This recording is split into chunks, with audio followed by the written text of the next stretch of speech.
கணவர் இறந்துவிட்டதாக ஊரை கூட்டி இறுதிச் சடங்கு நடத்தப்பட்டு மயானத்தில் உடல் தகனம் செய்யப்பட்ட நிலையில் 1 மாதத்திற்கு பின் கணவர் வீட்டிற்கு வந்த சம்பவம் குடும்பத்தினரை அதிர்ச்சியின் எல்லைக்கே எடுத்துச் சென்றுள்ளது.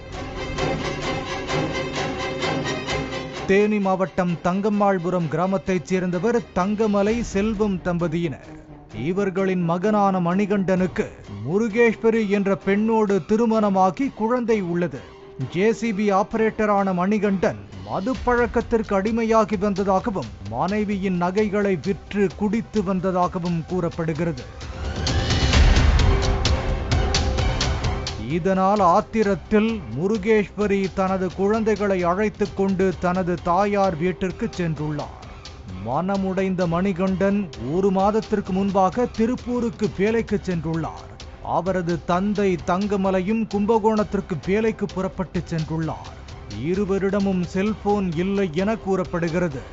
இந்நிலையில் வீட்டில் தனியாக இருந்த மணிகண்டனின் தாயார் செல்வமும் கடலைமலை குண்டுவில் உள்ள தனது மகளின் வீட்டிற்கு சென்றுள்ளார்.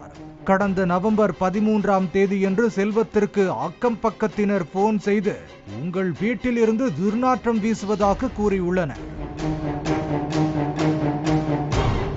வீட்டை திறந்து பார்த்தபோது கட்டிலுக்கு அடியில் ஆண் சடலம் அழுகிய நிலையில் கிடந்துள்ளது. இதனை கண்டு அதிர்ச்சி அடைந்த தாயார் செல்வம் தனது மகன்தான் மனைவியோடு ஏற்பட்ட பிரிவினால் தற்கொலை செய்துவிட்டான் என நினைத்து உறவினருக்கு தெரிவித்துள்ளார். சம்பவ இடத்திற்கு வந்த கடமலை குண்டு போலீசாரும் சந்தேகம் எழாததால் உடலை உடற்கூராய்வுக்கு அனுப்பி வைத்து சடலத்தை குடும்பத்தினரிடம் ஒப்படைத்துள்ளனர். குடும்பத்தினர் இறுதிச் சடங்கு நடத்தி மயானத்தில் உடலை எரித்து அடக்கம் செய்துள்ளனர். தங்கமலையிடம் செல்போன் இல்லாததால் மகன் இறந்த செய்தியை தெரிவிக்க முடியாமல் போனது.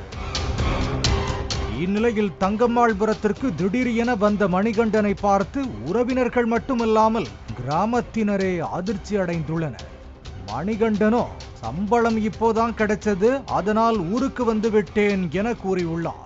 பின்னர் மணிகண்டனிடம் குடும்பத்தினர் நடந்தது அனைத்தையும் கூறியுள்ளனர். தகவல் அறிந்த கடமலை குண்டு போலீசார் மணிகண்டனிடம் விசாரணை நடத்தினர். ஒருவேளை இறந்தது மணிகண்டனின் தந்தை தங்கமலையாக இருக்கலாம் என்ற சந்தேகத்தில் தங்கமலையின் இரத்த உறவுகளின் டிஎன்ஏவை எடுத்து விசாரித்து வருகின்றனர். டிஎன்ஏ முடிவு வந்த பின்பே இறந்தது யார் என தெரிய வரும் என போலீசார் தெரிவித்துள்ளனர்.